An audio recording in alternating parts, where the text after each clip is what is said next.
And మీ పుస్తకం చదివాను కదా, అందరూ మీ గురించి రాసిన పాయింట్స్, దాంట్లో నాకు అన్నిటికన్నా బాగా నచ్చింది ఎల్వి శ్రీరంగ. అది నిజానికి తర్వాత రిలీజ్ అయిన విషయం ఏంటంటే, రిలీజ్ ఎప్పుడైనా ఒకతను నాకు అంటే ఒకతను అన్న మాట నాకు బాగా నచ్చింది. అప్పుడు హర్ట్ అయినా కూడా దాని పేరు ఏంటి, సావనీరు వేసాం 25 ఏళ్ల జర్నీలో నా గురించి మీ అభిప్రాయం అంటే, నన్ను పొగడమని అడగడమే కదండి సావనీరు అంటే. ప్రింట్ అయిపోయింది అప్పటికి. అమ్మ కరెక్టే కదా, ఎవడు అందులో వీడు ఎదవే కానీ అని అండు కదా అందరూ. అబ్బా నిజంగా ఎంత మంచివాడు, ఎంత గొప్పవాడు, ఎంత ఈ అన్నీ ఎక్కువ శాతం మనసు చంపుకు రాసినవి, ఏడుతడని రాసినవి ఉంటాయి కదా. ఎందుకు చేశాను ఆ పిచ్చి పని, తప్పు కదా. అట్లా మంచి అది ఫస్ట్ చూక్కుమన్నా కూడా ఎంత మంచి మాట్లాడినాడు అతను. అరే సావనీరు రాయండి, నా గురించి అభినందన రాయండి అంటే పొగడమనే కదా. అలా 250 పొగడతారు, అందరూ ఇడిదోటి అంతే. ఓకే, యాంగ్ అయితే ఇప్పుడు ఆడు తిట్టాలి, కొడుకు నాకు ఇస్తానని ఇవ్వలేదు అని తిట్టాలి కదా. ఆడేం రాసి ఉంటాడు, ఆడు నాటకాల్లో పోటీ అయినా మంచి బాగా మంచి రాసి ఉంటాడు, అంతే పాజిటివ్గానే రాస్తాడు కదా. There is no other way. Rajinikanth లాంటి ఎప్పుడు చూడని వాళ్ళు is very good actor, fantastic అని పంపాడు అంటే ఏంటి, అబద్ధాలు. ఒక సావనీరు అబద్ధాల సంకలనం అని ఫైనల్గా తెలిసింది నాకు. సరే, ఆయన మాట్లాడిన, ఎల్బీ గారు మాట్లాడిన మాటలు ఆయన గొంతుతో మనం ఇప్పుడు ఇందాం. చెప్పేడా పాపం ఎవరెస్ట్ అన్నయ్య, నువ్వు నాటకాలు రాసావు, నేను రాశాను. నువ్వు బోల్డ్ ప్రైజులు కొట్టావు, నేను కొట్టాను.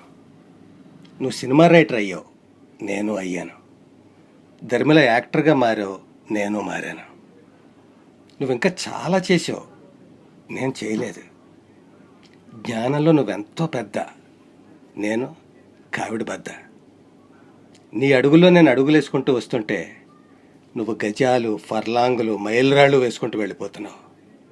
అందుకే ఎప్పటికీ నువ్వు నాకు పెద్ద గీత.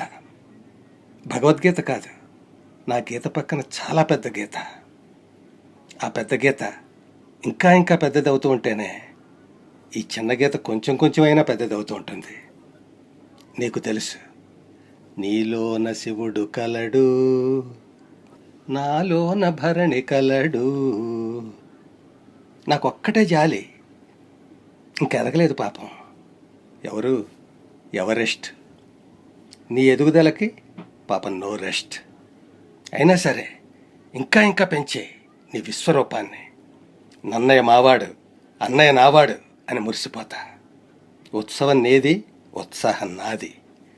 నీ తమ్ముడు ఎల్బీ, లంక భరణి. ఎల్బీ అసలు ఎల్బీ లాంటి వాడు ఇండస్ట్రీలో ఉండదగ్గవాడు కాదు యాక్చువల్గా. బట్ అతను ఇండస్ట్రీ అంత అవగాహన చేసుకుని నిజంగా పెద్ద పెద్ద సినిమాలు, చిరంజీవి, నేను కూడా ఇలా అంత పెద్ద హీరోలకి అంత రాసి, అంటే ఇంకా ఎక్కడో ఉండాల్సిన వాడు. చాలా వాడి లౌక్యం లేదు పాపం వాడికి. అంటే నాకేదో పెద్ద పుడింగి ఉందని కాదు, నాకు లేదని వాడికి లేదని నేను అనుకున్నా, నాకు లేదని వాడు అనుకుంటాడు, ఇద్దరికి లేదని జనం అనుకుంటారు, ఇద్దరు దొంగన కొడుకులు అనుకుంటారు అనుకునేవాడిని. నమస్కారం. Okay, right.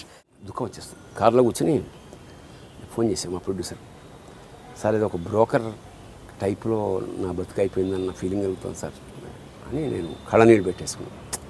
కళ్ళనీళ్ళే. సారీ సార్, నేను మిస్టేక్ చేశానమంటే, భరణి గారు మీరు ఏం వరి అవ్వద్దు, ఆ సినిమా మనమే రిలీజ్ చేస్తున్నాం, మీరు అసలు దాని గురించి మర్చిపోండి. ఇంకా మీరు ఫీల్ అవ్వడం చేసిపోయి నాకు తృప్తి నాకు కలిగింది సార్. నేను చేశాను, నాది కదా డబ్బు, నీకెందుకు, నువ్వు చేశారు. Are you not happy with this, we'll release.